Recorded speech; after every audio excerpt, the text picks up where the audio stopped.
Masuk ke materi klasifikasi makhluk hidup. Jadi klasifikasi itu adalah pengelompokan ya, karena terlalu banyaknya jenis makhluk hidup.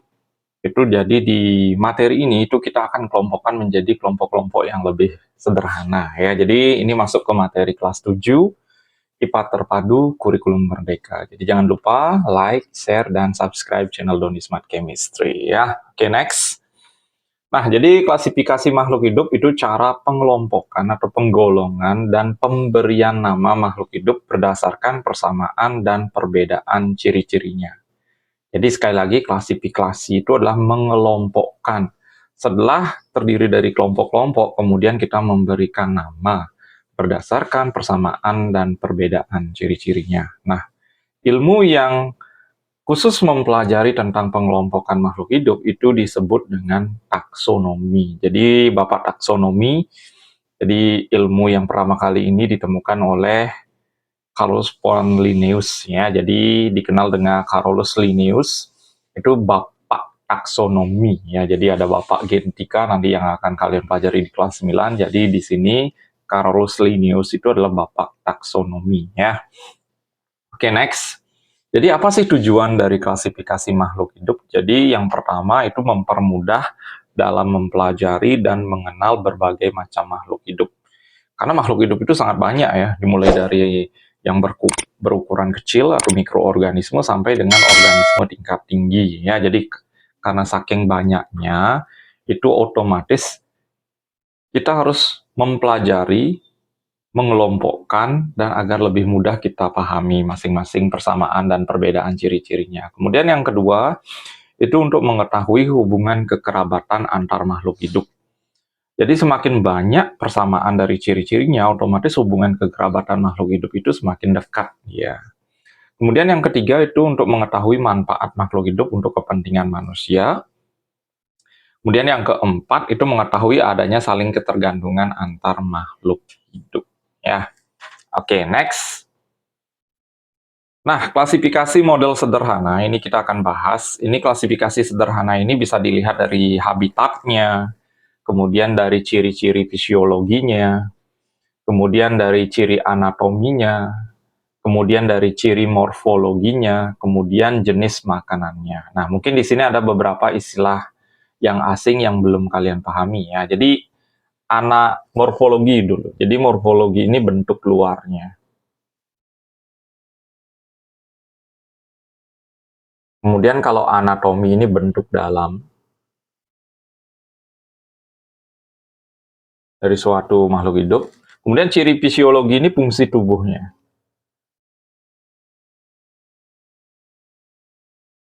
Kalau habitat itu jelas tempat hidupnya.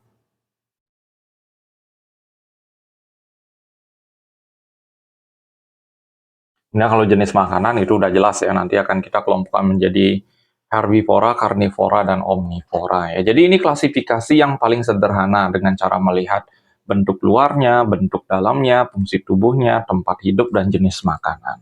Nah, ini contohnya beberapa ya. Jadi klasifikasi sederhana untuk hewan itu dilihat dari kesamaan jenis makanannya itu digolongkan menjadi 3. Ada herbivora, ini pemakan tumbuhan ya. Kemudian karnivora itu pemakan daging. Kemudian omnivora ini pemakan segalanya.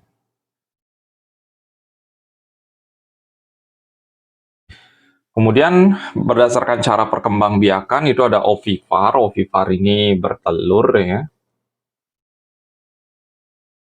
Vivipar ini beranak. Kemudian ovovivipar ini bertelur. Kemudian yang keluar itu adalah anakan ya. Atau beranak ya. Jadi bertelur dan beranak. Jadi ini jenis klasifikasi sederhana untuk hewan ya. Kemudian contoh yang lain itu untuk tumbuhan. Jadi tumbuhan berdasarkan struktur morfologinya ini ya. Jadi struktur morfologi dan anatomi tepatnya. Itu ada monokotil dan dikotil. Jadi monokotil itu satu keping lembaga. Jadi bisa dilihat di sini monokotil contohnya apa saja ya. Bunganya kelipatan 3, letak berkas pengangkutnya itu tersebar. Kemudian akarnya itu cenderung ke serabut nantinya ya. Kemudian dikotil itu berkeping 2, Contohnya mangga, kacang, apel, durian, itu terlihat di sini akarnya adalah tunggang, bunganya kelipatan 5, kemudian letak berkas pengangkutnya itu teratur ya. Ini gambar berkas pengangkut.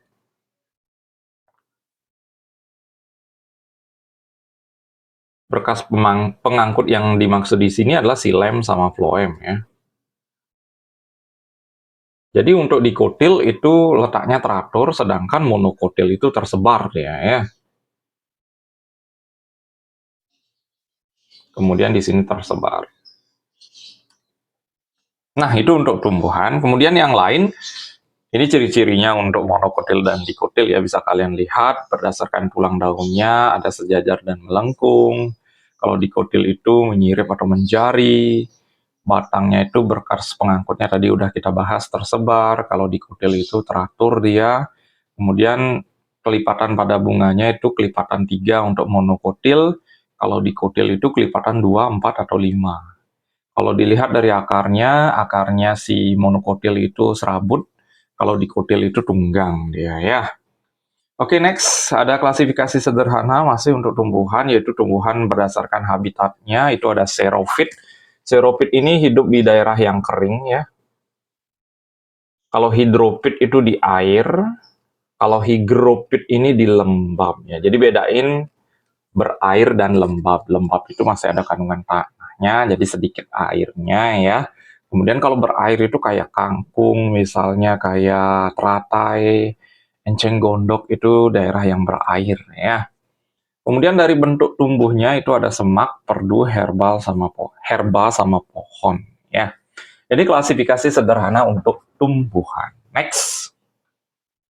Nah, jadi pertama kali sistem klasifikasi itu adalah sistem dua kingdom. Jadi pertama kali ditemukan oleh Aristoteles, itu dibagi menjadi dua kingdom, yaitu kingdom plantae dan kingdom animalia. Jadi kingdom plantae itu ciri khasnya, cirinya selnya itu memiliki dinding dan berklorofil ya. Jadi memiliki dinding sel dan berklorofil itu digolongkan ke plantae atau tumbuhan. Kemudian kalau animalia itu hewan, itu selnya tidak memiliki dinding dan tidak memiliki klorofil di sini. Ya, next.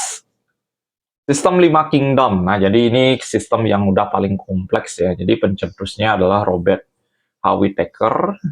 Ini kingdomnya dibagi menjadi 5. Ada kingdom Monera, Protista, Fungi ini jamur ya. Ada Plantae itu tumbuhan, dan Animalia itu hewan. Jadi gambarnya kalian bisa lihat di layar kalian masing-masing ya. Oke, kita akan bahas masing-masing kingdom ini satu persatu ya. Jadi kingdom Monera, Protista, Fungi, Plantae, dan Animalia. Nah, jadi kingdom Monera. Jadi gimana sih caranya membedakan antara satu kingdom dengan kingdom yang lain? Itu di sini dilihat dari ciri khasnya. Jadi ciri khas dari kingdom Monera ini adalah selnya itu tidak memiliki membran inti, atau sering disebut dengan organisme prokariot dia. Jadi Monera itu sama dengan prokariot. Nah, untuk contohnya itu ada bakteri. Kemudian ada ganggang hijau biru atau cyanobacteria biasanya nih dibilang ya.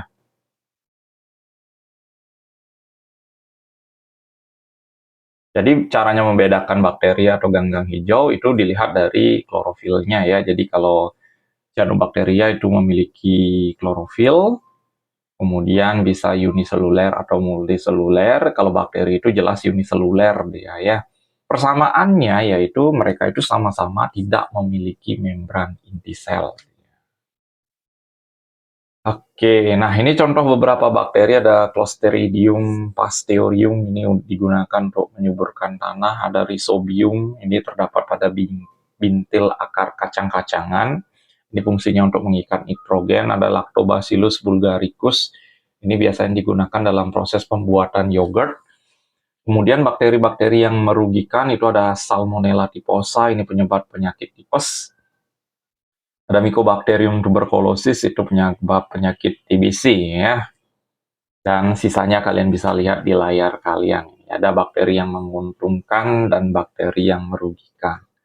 Nah, ini beberapa gambaran dari bentuk bakteri ya. Ada bentuk kokus itu bulat, ada bacillus itu batang, ada spirochaeta itu berbentuk seperti benang dia ya. Jadi bentuk-bentuk bakteri. Nah, ini juga sama bentuk-bentuk bakteri. Nah, kemudian ada kingdom Monera yang lain yaitu Cyanophyta atau Cyanobacteria sering dibilang ya. Jadi tadi udah kita bahas tubuhnya ada yang uniseluler, ada yang multiseluler, ada yang berkelompok, ada yang sendirian dia. Ciri khasnya memiliki pigmen warna biru hijau. Dan pigmennya itu sering disebut dengan klorofil. Nah, karena dia mengalami klorofil, memiliki klorofil, otomatis bisa berfotosintesis. Kalau bisa berfotosintesis, otomatis cyanobacteria ini masuk ke autotrof ya. Jadi bisa membuat makanannya sendiri. Karena dengan proses fotosintesis dia bisa menghasilkan glukosa dan oksigen nantinya ya. Oke, nah contoh-contoh dari cyanobacteria itu ada Anabaena cisadea, itu hidup bersimbiosis pada akar pakisaji.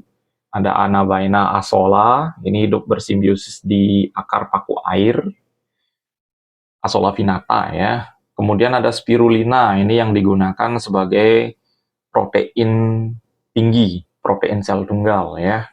Kemudian ada Gleocapsa, ini biasanya ganggang biru bersel tunggal yang dapat memfiksasi nitrogen bebas di udara. Nah, ini contoh beberapa contoh cyanobacteria yang bermanfaat bagi kehidupan manusia ya.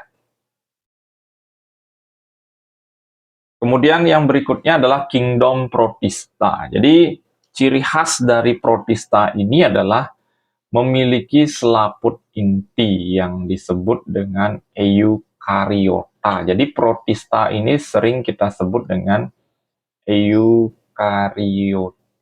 Ya. Kebanyakan bersifat heterotrof atau tidak bisa memasak makanan sendiri.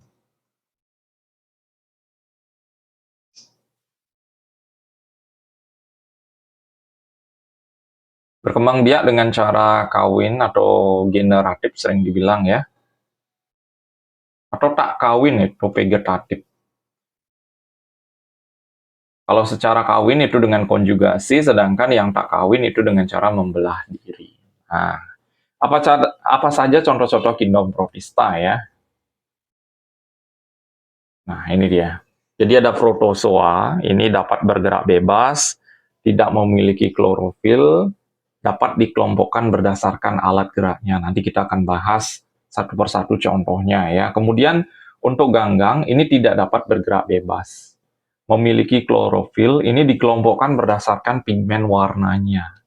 Kalau protozoa berdasarkan alat geraknya, kalau ganggang itu berdasarkan pigmen warnanya ya. Nah, ini dia protozoa, ada Rhizopoda, ada Sporozoa, ada Ciliata, dan Flagellata. Kita akan bahas satu persatu ya, contohnya apa saja, kemudian ciri-ciri spesifikasinya apa saja. Nah, contoh Rhizopoda itu adalah amuba ya.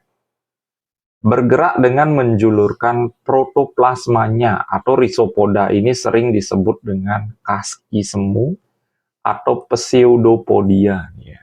Nah, contohnya amuba ya. Biasanya amuba ini berkembang biak dengan cara membelah diri.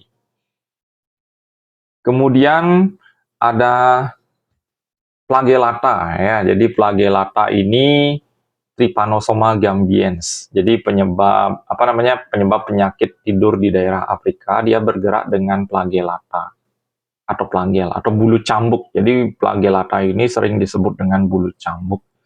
Selain itu juga, selain Trypanosoma, ada juga Euglena ya. Euglena viridis biasanya. Nah, ini salah satu contoh dari protozoa yang memiliki klorofil ya.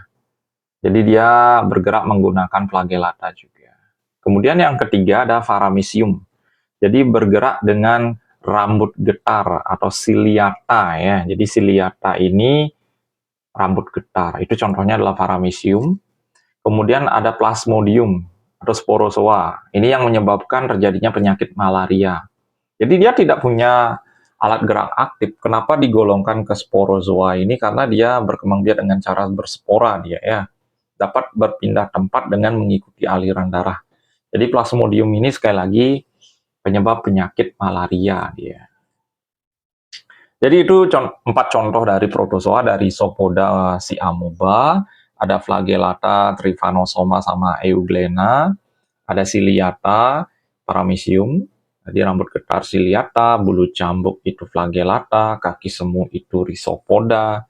Sporozoa ini spora ya, jadi bisa berspora dia. Ini contohnya adalah Plasmodium, penyebab penyakit malaria. Ya, ini untuk protozoa. Nah, ini contohnya. Euglena, ini sekali lagi tadi bulu cambuk. Ciliata atau rambut getar, kemudian Pseudopodia, kaki semu, ini Rhizopoda amoeba ya. Nah, ini juga penggolongan dari protozoa, ada Rhizopoda, Ciliata, Flagellata, dan Sporozoa. Jadi masing-masing contohnya, kalau ini tadi Plasmodium ya. Oke, kingdom Protista untuk ganggang. Tadi dibedakan berdasarkan kandungan pigmennya. Ada pigmen berwarna hijau, ini masuk ke Chlorophyta. Pigmen yang berwarna merah itu Rhodophyta. Kemudian ada yang warnanya coklat dan ada yang warnanya pirang. Ya, jadi ini banyak manfaatnya nih. Biasanya digunakan untuk membuat bahan-bahan kosmetik, juga agar-agar ya. Nah, kingdom Protista yang pertama itu Chlorella atau ganggang hijau, dibudidayakan, dimanfaatkan sebagai bahan makanan yang mengandung protein tinggi. Kemudian yang kedua itu ada Sargassum, ganggang coklat, hidupnya menempel di bebatuan sepanjang pantai, ukurannya biasanya beragam ya. Kemudian ada ganggang merah, itu contohnya adalah Euchoma spinosum. Euchoma spinosum ya, dikenal sebagai rumput laut yang digunakan sebagai agar-agar. Nah, ini ganggang merah ya. Kemudian ada ganggang pirang atau diatom, umumnya hidup sebagai plankton di laut. Diatom yang dikenal telah mati, cangkangnya mengendap di dasar laut itu untuk membentuk tanah diatom atau tanah kersik yang digunakan sebagai bahan penyaring, bahan cat atau bahan pelicin amplas. Ya, jadi ini contoh dari ganggang hijau, ganggang coklat, ganggang merah, dan ganggang pirang. Mereka itu berbeda itu karena kandungan pigmen dalam tubuhnya berbeda. Dan ciri khasnya mereka ini bisa berfotosintesis. Berbeda halnya dengan protozoa ya. Nah, ini beberapa contoh dari kingdom Protista, itu ada ganggang hijau, kemudian ganggang merah, dan ganggang coklat ya. Oke, kingdom yang ketiga yaitu kingdom jamur ya, atau fungi. Nah, jadi ciri khasnya dia tidak memiliki klorofil. Kemudian heterotrop, jadi memerlukan makanan dari luar untuk kehidupannya sebagai saprofit atau parasit. Parasit ini penyebab penyakit menempel di inangnya. Kalau sapropit ini kecenderungan dia menguraikan organisme yang sudah mati ya. Tubuhnya tersusun dari benang-benang halus yang disebut dengan hifa. Nah, dalam kehidupan sehari-hari, kalian bisa lihat jamur itu di tempat yang kalian makan ya. Contohnya tempe. Tempe yang ada kandungan kedelainya, kemudian ada benang-benang berwarna putih, itu merupakan jamurnya ya. Nah, ini kingdom fungi atau jamur dibedakan menjadi dua. Ada yang mikroskopis, hamir, ragi, kemudian ada makroskopis. Ada jamur merang, jamur kuping, jamur tiram, jamur kancing, dan jamur shiitake ya. Nah, ini beberapa contoh jamur baik itu mikroskopis dan makroskopis ya. Ada jamur kayu dan jamur tiram itu masuk ke makroskopis, kalau ragi itu mikroskopis dia ya. Nah, kemudian kingdom yang keempat yaitu kingdom plantae itu tumbuhan. Jadi ini jelas multiseluler ya, ini udah ciri paling utama dia. Multiseluler, memiliki dinding sel, kemudian memiliki klorofil, mampu membuat makanan sendiri lewat fotosintesis atau autotrof, berkembang biak dengan vegetatif atau generatif. Ya, jadi komplit ini untuk si tumbuhan dari multiseluler, dia punya dinding sel, punya klorofil, dia bisa berfotosintesis, makanya digolongkan ke autotrof, berkembang biak secara vegetatif atau generatif ya. Nah, untuk tumbuhan itu dibagi menjadi 3. Ada lumut, paku, dan tumbuhan berbiji ya. Untuk lumut ini tidak dapat dibedakan akar, batang, dan daunnya. Jadi batang dan daunnya masih sederhana, tumbuh di tempat yang lembab atau basah, akarnya masih rhizoid atau akar semu, jadi tidak memiliki pembuluh xilem ataupun phloem ya. Nah, ini contoh lumutnya, ada lumut hati, ada lumut gambut ya. Kemudian paku-pakuan ini sudah mulai bisa dibedakan antara akar, batang, dan daunnya. Akarnya juga masih akar rhizoid, jadi akarnya semu ya.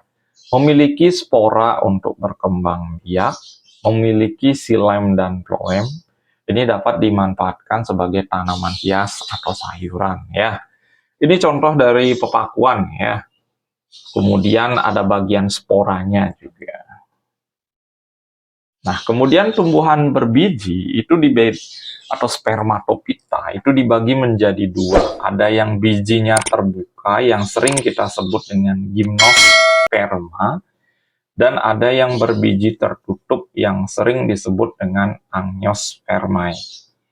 Untuk angiospermae itu dibagi menjadi 2. Ada berkeping 1 dan berkeping 2 di sini ya. Untuk gimnospermae yaitu berbiji terbuka. Ini gimnospermae adalah kelompok tumbuhan yang bijinya tidak dibungkus oleh buah. Jadi tumbuhan yang menghasilkan biji tapi tanpa buah. Akarnya tunggang. Ini memiliki bunga jantan dan betina. Pohonnya dapat tumbuh besar. Nah, mungkin contoh-contohnya ada di sini ya. Nah, ini contohnya pada pakis haji, pinus atau cemara, kemudian ada juga melinjo. Ini juga masuk ke dalam golongan gimnospermae ya. Kemudian angiospermae itu tumbuhan berbiji tertutup karena bijinya itu dilindungi oleh daun buah.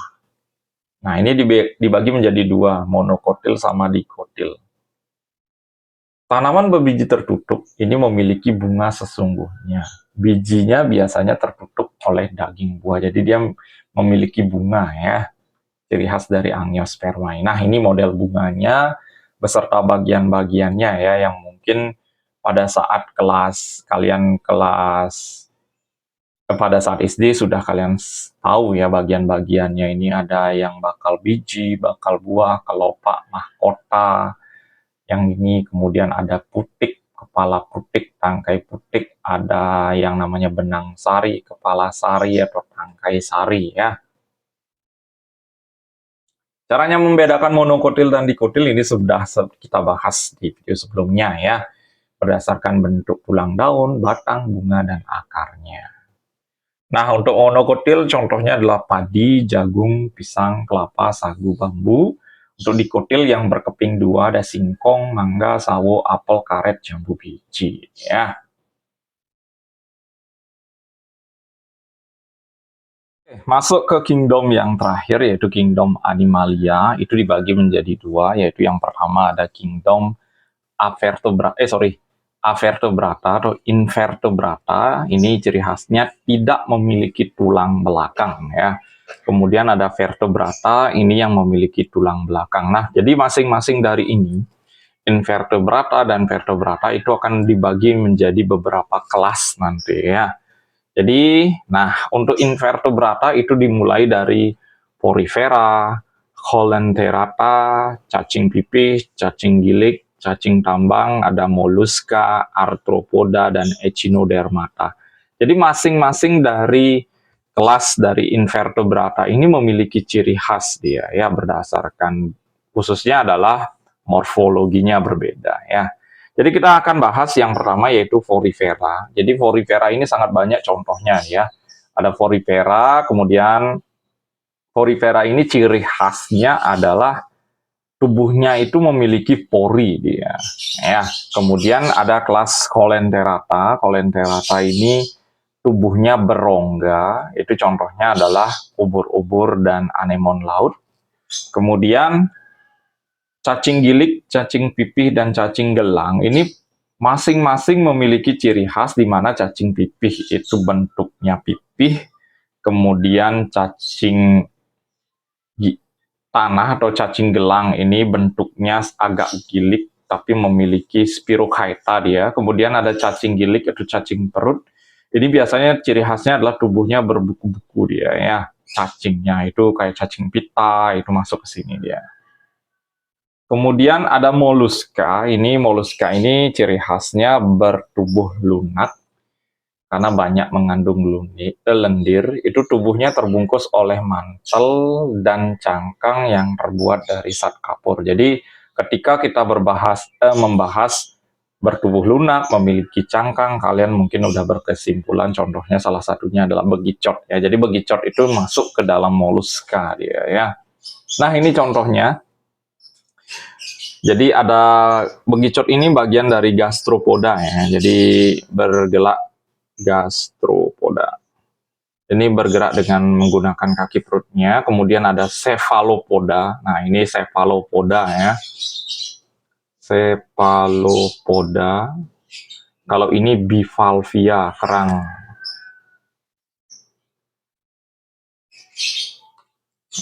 Oke, next. Kemudian ada cumi-cumi juga masuk ke dalam moluska dia ya. Kemudian ada arthropoda. Ini ciri khasnya adalah hewannya berbuku-buku. Jadi tubuhnya dibedakan menjadi atas kepala, dada, dan perut. Kadang-kadang kepala dan dadanya itu ada yang menyatu ya, ada yang secara terpisah ya. Memiliki mata majemuk, yaitu terdiri dari beribu-ribu mata kecil yang berbentuk segi enam. Jadi satu mata itu banyak dia ada matanya ya. Contohnya pada serangga ini contohnya ya. Nah, ini beberapa contoh dari arthropoda. Ada crustacea, ini bagian dari crustacea ya. Kemudian hewan berbuku-buku yang bisa terbang itu semuanya masuk ke dalam golongan insekta ya. Kemudian hewan berbuku-buku yang memiliki kaki banyak itu masuk ke myriapoda biasanya. Kemudian, nah ini laba-laba itu masuk ke arachnida.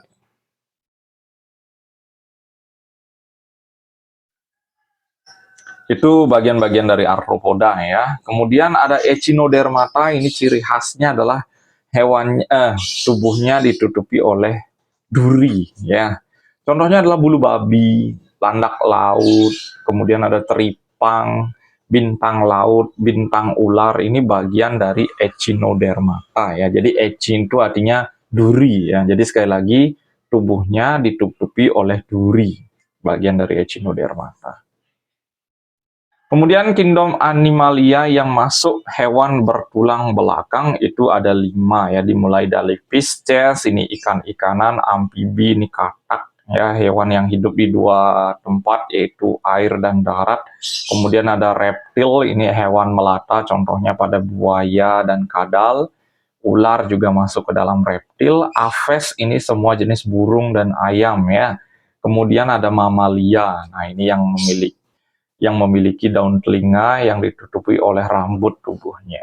Oke, kita akan bahas satu persatu. Ada Pisces, ini tubuhnya ditutupi oleh sisik yang berlending, alat geraknya itu sirip, bernapas dengan insang. Ini masuk ke poikiloderm.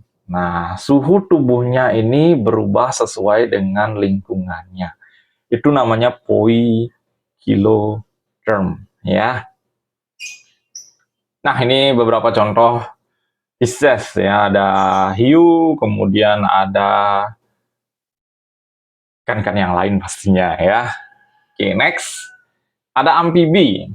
Jadi kulit tubuhnya itu tipis dan lembab. Alat geraknya ada 2 pasang kaki belakang lebih panjang dibandingkan kaki depannya, dapat hidup di 2 habitat, itu 2 tempat ya, ini udah ciri khasnya dia. Mengalami metamorfosis, pada katak itu metamorfosis sempurna biasanya. Tubuhnya sama, poikiloderm.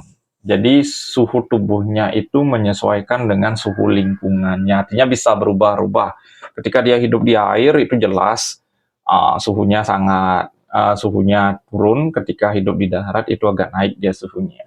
Bernapas dengan paru-paru dan kulit. Ya, jadi paru-paru ketika di darat, kulit itu ketika di air ya, ataupun menggunakan insang, contohnya pada amfibi ketika masih dalam bentuk berudu, itu bernapas dengan insang ya. Nah, ini contohnya salamander, dart frog, katak pohon, ini masuk ke dalam contoh amfibi ya.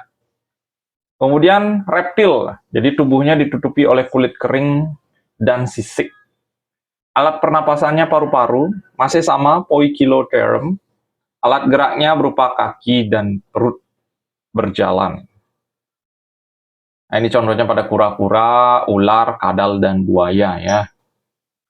Kemudian ada Aves, ini tubuhnya ditutupi oleh bulu, alat geraknya sepasang kaki dan sepasang sayap, memiliki paruh, alat pernapasannya berupa paru dan pundi-pundi udara khususnya burung-burungan yang sering terbang ya.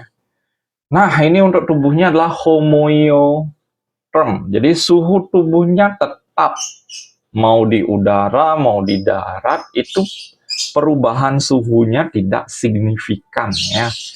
Ini biasanya bereproduksi dengan cara ovipar atau bertelur. Nah, ini contoh beberapa jenis burung ya. Kemudian mamalia, ini tubuhnya ditutupi oleh rambut, alat geraknya sepasang kaki, kemudian alat pernapasannya berupa paru-paru, homoiotherm, dia sama kayak burung ya. Jadi memiliki suhu tubuh yang tetap, memiliki kelenjar susu. Sebagian besar adalah vivipar, kecuali platypus itu masuk ke opovivipar ya. Nah, ini contoh dari mamalia ya, termasuk kita juga manusia masuk ke mamalia ya. Nah, ini banyak contoh dari mamalia. Nah, kemudian klasifikasi atau taksonomi menurut Carolus Linnaeus, jadi memberikan nama ilmiah pada makhluk hidup berdasarkan tingkat klasifikasinya. Klasifikasi dilakukan secara bertingkat. Setiap tingkatan klasifikasi itu disebut dengan takson. Semakin tinggi tingkatan takson, semakin sedikit persamaan ciri-cirinya. Nah, misalnya di contoh kingdom tingkatan tertinggi itu adalah kingdom itu adalah tingkatan tertinggi dari sebuah takson ya. Jadi animalia. Jadi semua jenis hewan itu masuk ke sana. Nah, anggota-anggota yang ada di sana itu sedikit persamaannya, Dek. Jadi di animalia, di kingdom itu sangat sedikit persamaannya. Semakin ke bawah, semakin rendah tingkatan taksonnya, itu semakin banyak persamaan ciri-cirinya. Khususnya di spesies. Spesies itu adalah jenis. Kucing misalnya. Kucing apapun yang kita akan sebutin, itu pasti banyak persamaan cirinya. Tapi anggotanya lebih sedikit. Kalau di kingdom animalia, tuh tingkat teratas itu kingdom, itu anggotanya banyak ya, karena terdiri dari berbagai jenis hewan. Tapi ketika sampai di spesies itu anggotanya makin sedikit ya.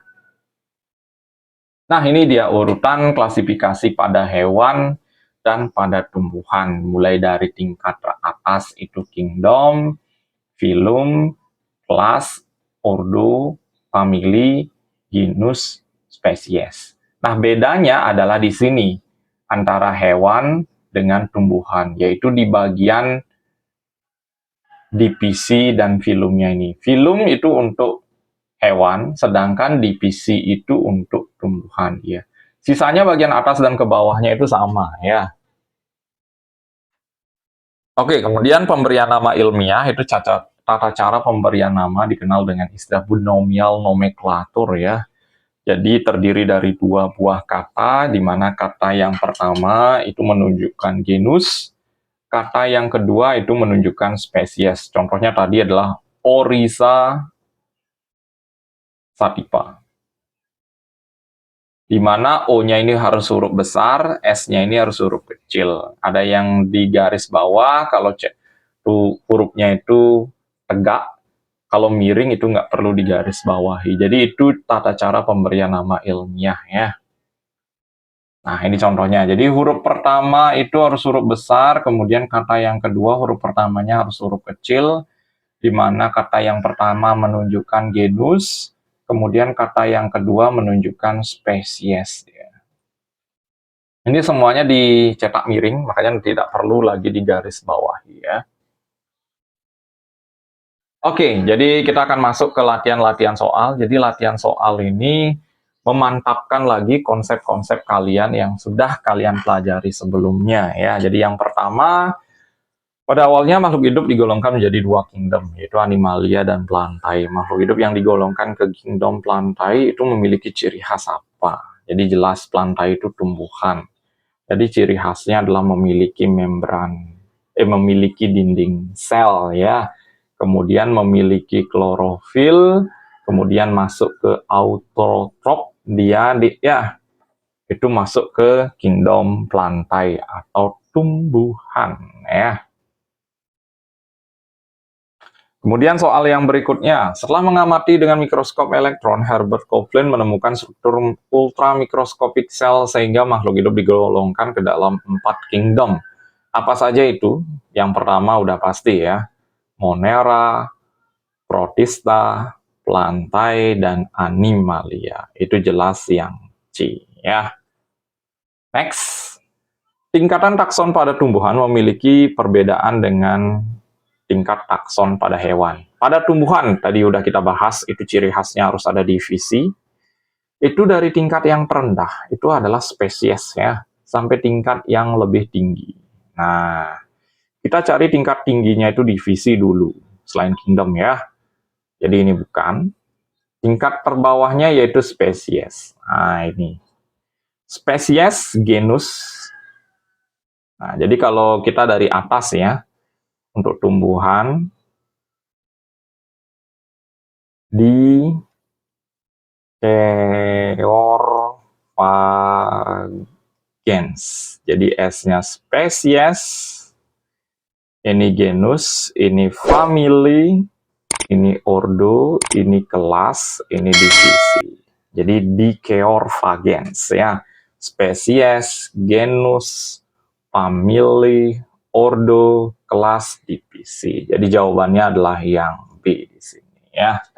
Next, soal berikutnya, jika kamu seorang ahli klasifikasi dan menemukan organisme yang memiliki ciri-ciri multiseluler, tidak dapat berfotosintesis. Nah, ini udah pasti ada dua kemungkinan. Fungi atau animalia ya. Memperoleh makanan dengan menyerapnya dari lingkungan. Udah deh. Menyerap dari lingkungan dan memiliki dinding sel. Ini sudah pasti fungi. Kenapa? Karena animalia itu tidak memiliki dinding sel dia ya. Next, soal berikutnya. Spesies adalah unit dasar dari klasifikasi biologi. Alasan dua individu yang berbeda dikelompokkan ke dalam spesies yang sama. Itu bisa kawin dan bisa menghasilkan keturunan yang fertil. Jadi keturunan yang subur, artinya bisa menghasilkan keturunan kembali ya. Atau nggak bisa kawin, bisa dibilang ya. Next, soal berikutnya, tujuan dari klasifikasi tadi udah kita bahas ya. Itu mempermudah kalian mempelajari karena terlalu banyaknya organisme yang ada di dunia. Jadi kita harus kelompokkan biar tujuannya untuk mempermudah untuk mempelajari ya. Nah, di sana ada gambar macan. Papan nama yang tepat untuk diletakkan di depan kandang hewan di atas, nah, udah pasti karnivora ya. Dia masuk ke karnivora, kemudian spesiesnya Panthera tigris. Sama nih, option C dan D. Nah, tapi penulisannya beda ya. Jadi huruf P-nya besar, T-nya kecil ya. Jadi yang C ini. Okay, next. Spirogyra sp mampu melakukan fotosintesis, tetapi dalam sistem klasifikasi kingdom bukan termasuk plantae, melainkan protista. Alasannya, tidak memiliki dinding sel, belum memiliki akar, batang, dan ya ini ya jelas ya, Spirogyra itu masuk ke bukan cyanobacteria ya. Ya, cyanobacteria nih Spirogyra ya. Oke, next. Melinjo pakai saji dan pinus dimasukkan ke dalam gimnospermae karena ini masuk ke tumbuhan berbiji terbuka ya. Jadi bakal bijinya tidak tertutup oleh daun buah ya. Ini, tumbuhan berbiji terbuka.